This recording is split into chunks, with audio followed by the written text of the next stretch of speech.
Hey, JMC 6000 here in JMC Garage, and what I wanted to talk about today is something that's coming up in my recent videos, but I wanted to address it with the Maverick Hybrid here. And many have asked, how does the Maverick Hybrid, or specifically the Maverick Hybrid transmission, appropriate power between the two front wheels? So there's different schools of thought of how it does it, but what I wanted to cover in this video, especially this time of year where traction is a necessity, is how does it appropriate power rather to the two front wheels. Because if you know, the Maverick Hybrid is only available in front wheel drive, unlike its cousin, the Escape Hybrid, which you can get in all-wheel drive. There's reasons behind that. The biggest reason I heard of is Ford actually changed the electric motor design in the Maverick Hybrid transmission. It is the HF45, but it has a little bit different design for the electric motor, where Ford designed it in-house, kind of similar to where they do other electric motors for their other electric vehicles, Mach-E, the Lightning.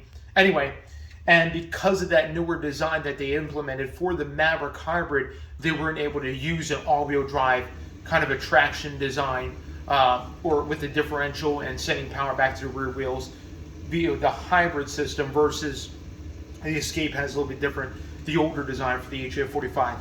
We're not talking about that today. What we are talking about is how does a front-wheel drive vehicle, specifically the Maverick Hybrid, appropriate its power. Now, there's two schools of thought. One would be a limited slip differential, where the actual transmission itself, the HF45, does have a differential unit inside of it where power is, please don't mind the furnace in the background, it is cold outside and it's cold in my garage, where power is distributed to the wheel that has the most traction via the differential with clutch pack. So if one wheel starts to slip, let's say it's the passenger side, the clutch pack will engage and start driving the other side of the tire to help pull the vehicle forward.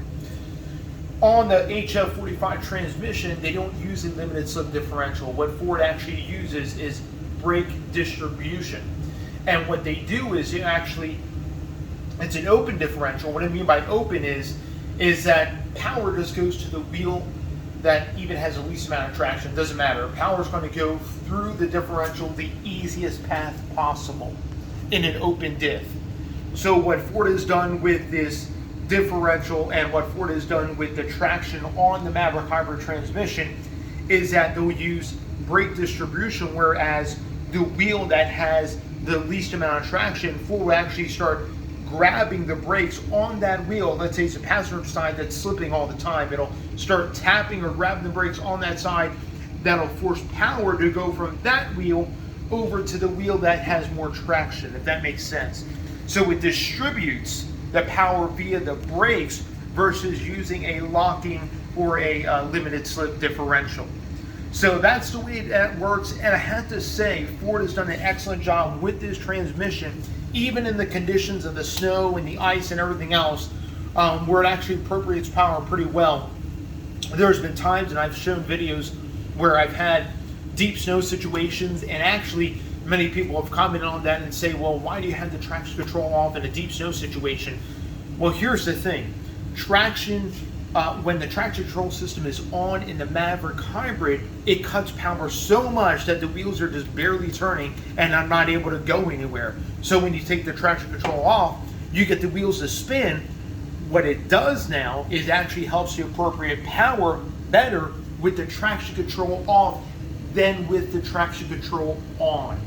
That's why when I did my deep snow video, I had the traction control off, because it actually distributes power evenly to both tires, because as one wheel starts going and slipping, it senses that through the ABS sensor, starts to grab on the brakes, that forces power to go to the other wheel that may not have as much, that may have more traction than the other tire, and it starts to distribute it evenly. This way, especially in the Maverick Hybrid, if you're in deep snow and you're having some issues getting started off the line and you want some better traction, turn the traction control off, let the wheels slip, let the tires actually do their thing, so the transmission can actually, and the brake system can actually help distribute power evenly to both sides of the vehicle.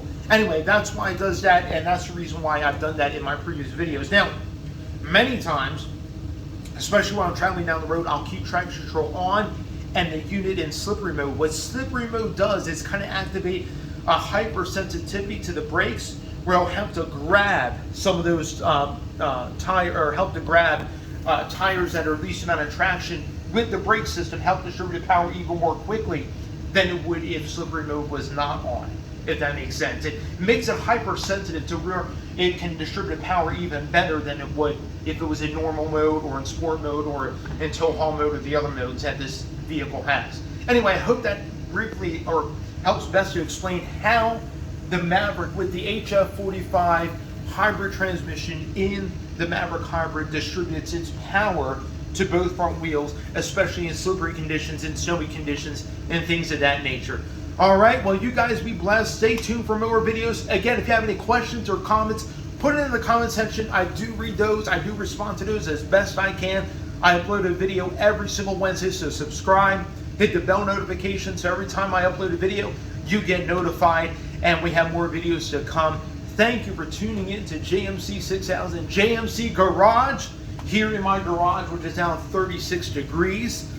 As much as possible, I'm trying to keep this garage warm so my pipes don't freeze. As you can tell, because of how small my house is, they ran the main pipes in the garage. The furnace, the water heater is in the garage. What a stupid design. I want to ring the builder, whoever built this house. Anyway, I just love when utilities are actually in the building envelope versus outside of the building envelope, susceptible to freeze and everything else. And then, if you scan, they didn't even insulate my garage. So trying to do heat in here as best I can makes it extremely difficult especially when it's really cold outside. I love parking the Maverick in here because the residual heat, as much as it can, off the engine helps to warm it up here just a little bit, at least to keep it above freezing. All right, you guys be blessed. Stay tuned for more videos, more content that is coming. All right, and we'll catch you later. Awesome.